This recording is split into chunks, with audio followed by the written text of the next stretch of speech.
Students. So here's the good news. The good news is that it's a nice day in January, so I can actually record this outside.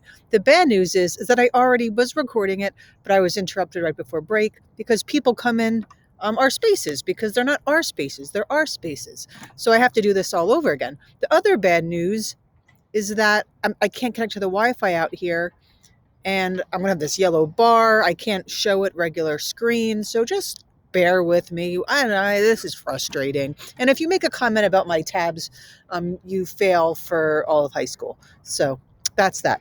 But today we're going to learn about congressional behavior. We already learned a little bit about the roles of Congress, how it's structured.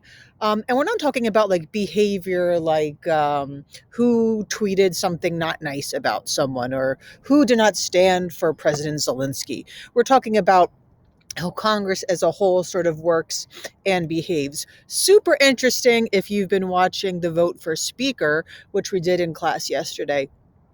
And we'll hopefully do that a little bit again today. Yeah. So congressional behavior. So let's go back for a minute and remember, what is a representative and what does representation mean? Oh, I can't even change the slides easily. Okay, good. So what does representation mean? So if you're either a congressman or woman, a representative, or a senator, right, who do you represent, right? So you as an individual are represented, right? But you are not the only person who's represented.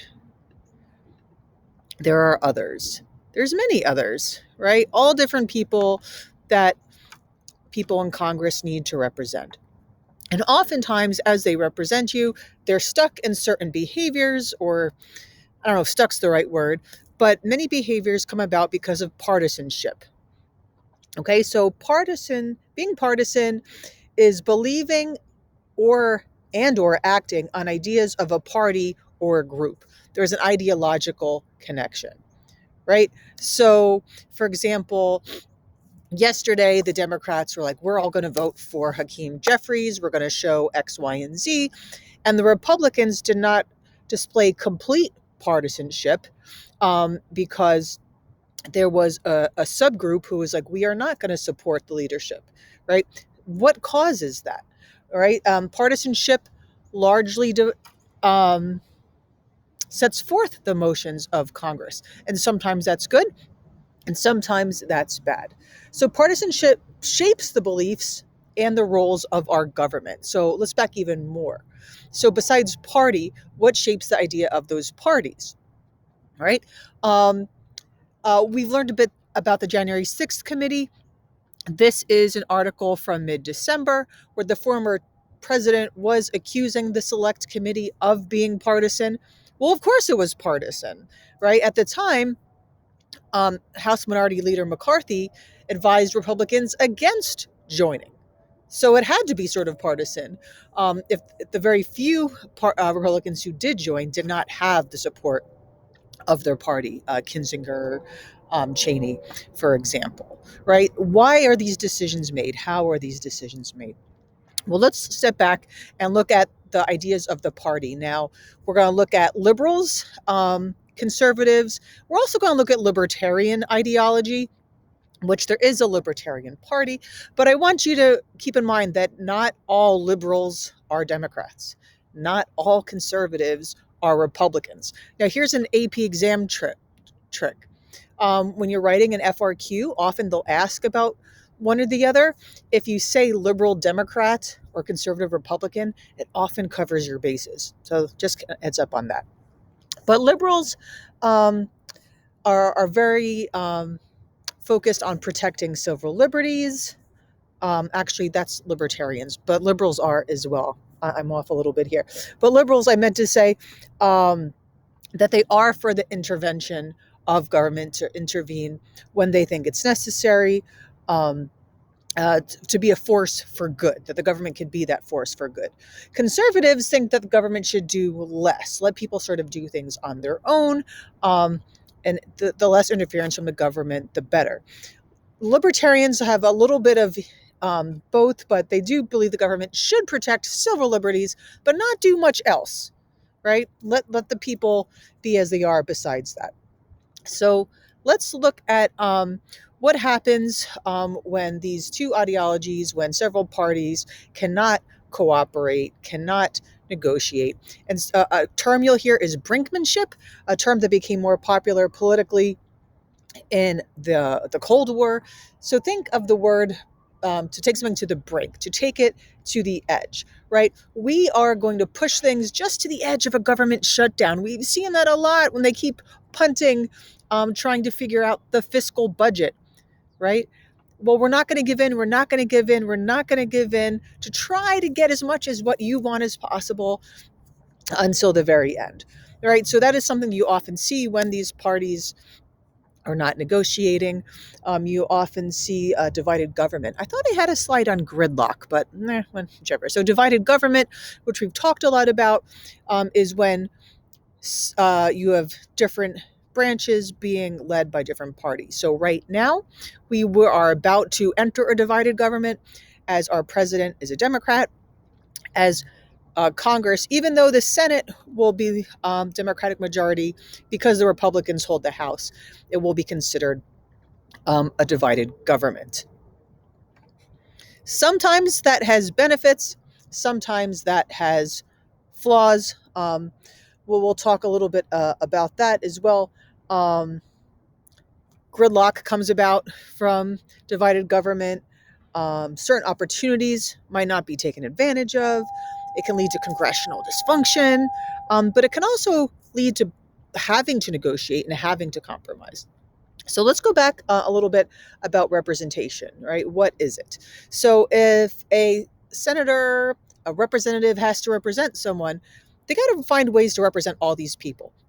There's two main ways: delegate model of representation and trustee model of representation. So when it is a delegate model, think of it as a mirror, right? This is the most popular in the House, which is not to say that senators don't ever do this.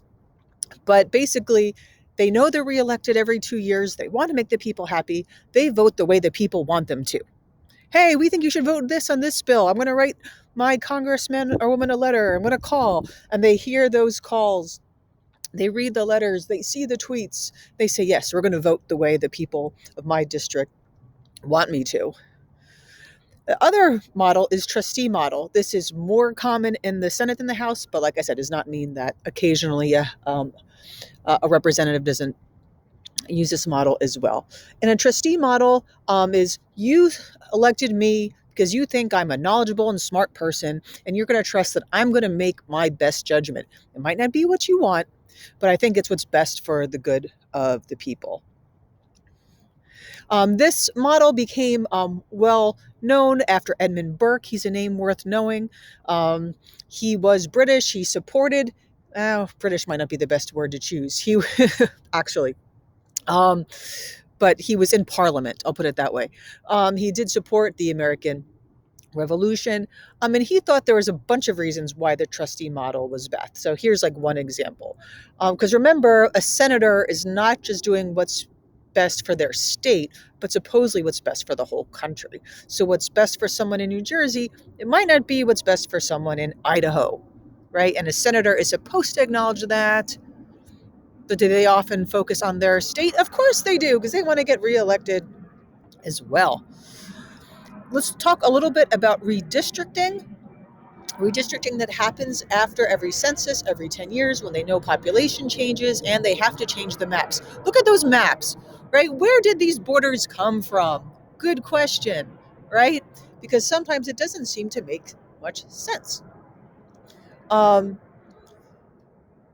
Often with redistricting, you get gerrymandering, right? Where you get people trying to influence where those lines are going to go because it's going to benefit them. Oh, there's more Republicans here. Oh, there's more Democrats here. I want to get more votes here. I want to get reelected. I want another Democrat in office, another Republican in office. So where you move those lines do matter.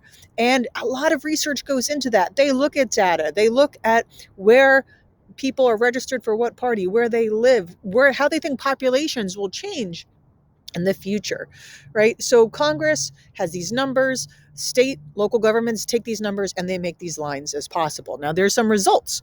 You get these really oddly shaped districts. Like, look at the one to the left. Like, you have some people in the same district who are in like opposite points of New Jersey there. You also get safe seats, areas that hey, this is not going to come like um, under contention. I will remain in office. You get the creation of majority and minority districts. You get some disenfranchisement, like, why do I bother vote in this district I'm in? It's not going to change, right? You also get some seats which are similar to safe seats. They're just like not competitive. Like they don't even bother campaigning because they know it's a done deal. Okay, partisan gerrymandering is legal. Okay, the Supreme Court hasn't ruled against that. There are types of gerrymandering that is illegal, right? We saw this when we looked at the Supreme Court cases. Racial gerrymandering has not been supported by the Supreme Court. And we can also look at voter turnout, how gerrymandering affects voter turnout. Um, district by district, what are the hours of where a person can vote? What are the days? Is it one day? Is it several days? Is there good public transportation there? How many people are there supervising or helping where the voting is? All that stuff does make a difference. So we see this a lot in the news. There was a bill to try to change some of that stuff that did not pass last year. Um, but as they try to make efforts to increase voter turnout, and some try to restrict some types of voting methods, you see how it does become an issue. So when we look at what's happening with the speaker, with this is the first time that's happened in almost 100 years where a speaker has not been elected in the first go round. Was more common back in the day, but like I said, not in about 100 years.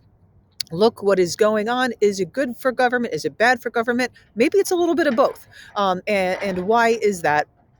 And think about the roles of Congress. Think about how party is influencing this, how ideology is influencing this, how all these other things are influencing this, and try to see how what's going on now connects to these things we are learning about. It's exciting. We'll see what happens today. What will happen? We'll find out.